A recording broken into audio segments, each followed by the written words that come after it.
Welcome everyone, my name is Matt Boswell and I work for the Grand Valley State University Battle Creek Regional Outreach Center.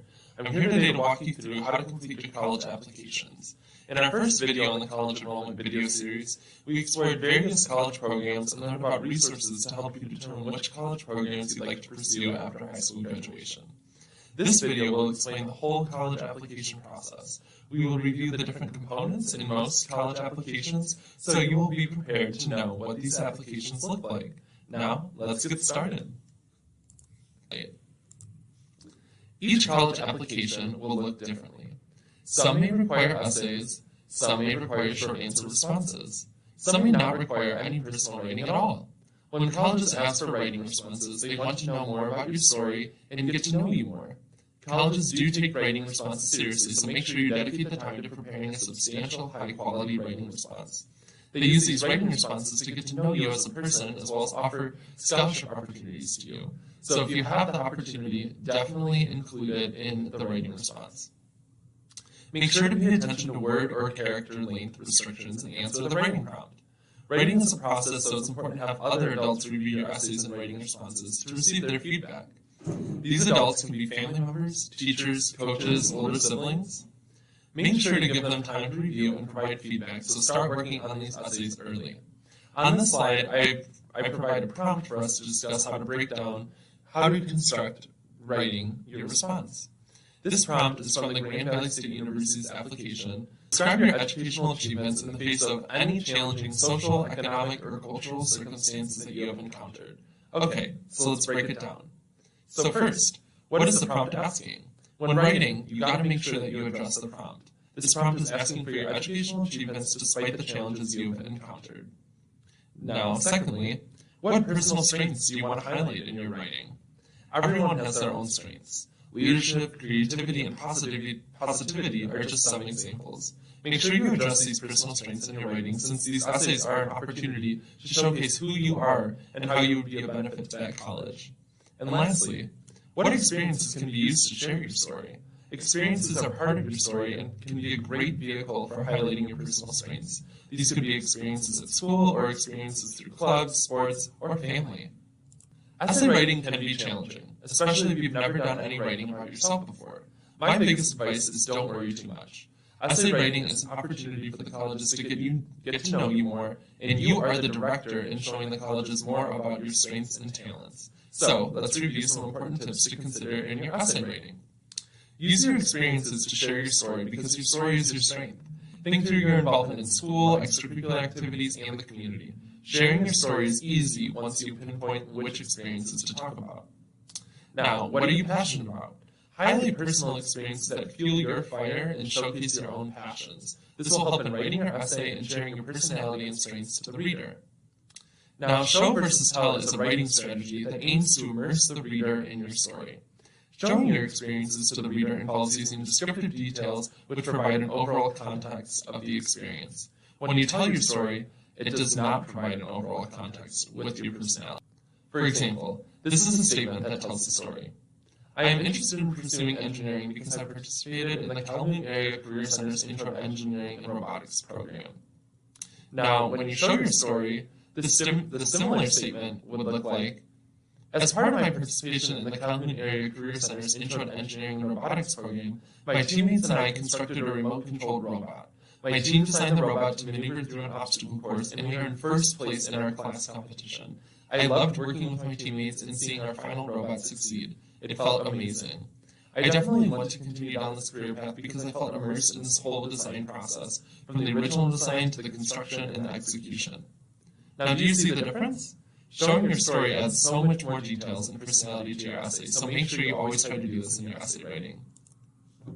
Woo! On to part 5. Depending on the college applications, you need to provide a few more additional items, including SAT or ACT test scores. Due to COVID-19, many colleges have announced that their test score are optional for the 2020-2021 application cycle. This means you can still send your scores if you did well and want to add them to your application. Since many students did not have the opportunity to test, colleges are not requiring test scores to be included in their applications. So it's not required. Normally, during April of your junior year of high school, students in Michigan take the SAT during school. Students can always sign up on College Board to take the SAT or the ACT on their own at official testing locations in their area on certain weekend test dates. If you want to send your SAT or ACT scores to the college, you must either sign up where to send the scores as you register for the test or when you actually take the test, or you can send them online through your College Board or ACT web accounts. Just remember, test scores are just one piece to the application review. Colleges will look at your academic history, test scores, writing responses, and extracurricular involvement. Also, I wanted to make clear that if you do send your scores in, colleges will only look at your best scores. So you can send multiple scores to them, yet they will only look at the best total score. Some colleges will ask for letters of recommendation. Most of them are sent out electronically through the application system. You will need to input their name, job position, and email address so they receive the recommendation request from the college.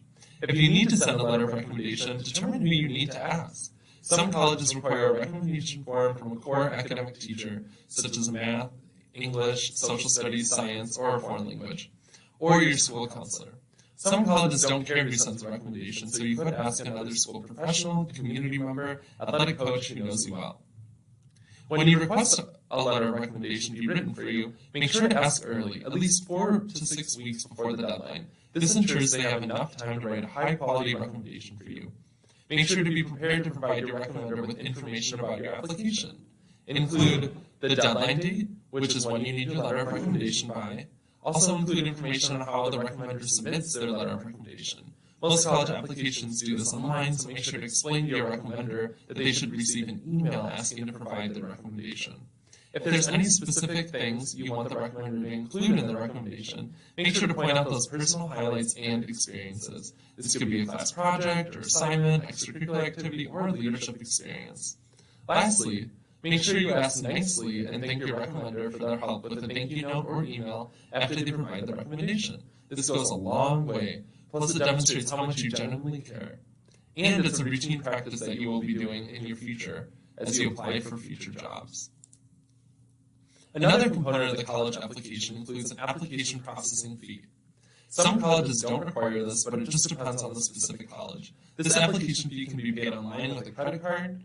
Usually, this fee is often non-refundable, so plan wisely. There are application fee waivers available for students to help cover the cost of applying to college. If you need a fee waiver, you can call or email the college's admission office to support you.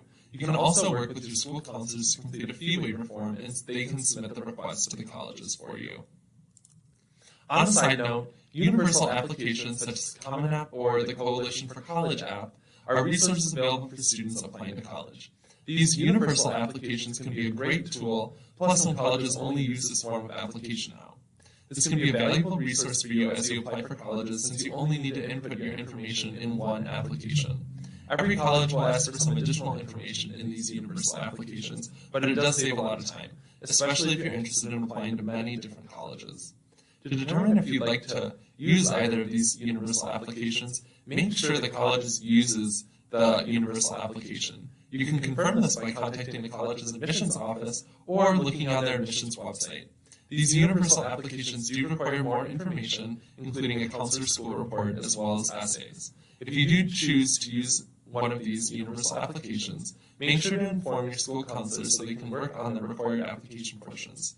The school counselor report provides information about your school contacts to the college, which helps them in your application review. Lastly, once you complete your college application, you need to regularly check the status of your application in your student application online account. Too many times, students don't check their application online account and they find out there is a missing component to the application, so the application was never fully received and reviewed. Make sure the college admissions office receives your high school transcript and college transcript if you've ever dual enrolled or participated in an early middle college program, your SAT or ACT test scores if you send them, your letters of recommendation if they are required by the college, as well as your application fee or fee waiver. Colleges will not process your application until they've received a payment or fee waiver. Lastly, I hope you enjoyed listening to this video, and I hope completing your applications and sending your application materials goes smoothly. If you ever have any questions or need assistance completing your college applications, feel free to reach out to myself at 616-331-6985. 7611 or baselma@gbsu.edu. Check out our next video in the series to learn more about the next steps after you get accepted to a college. Thank you for your time.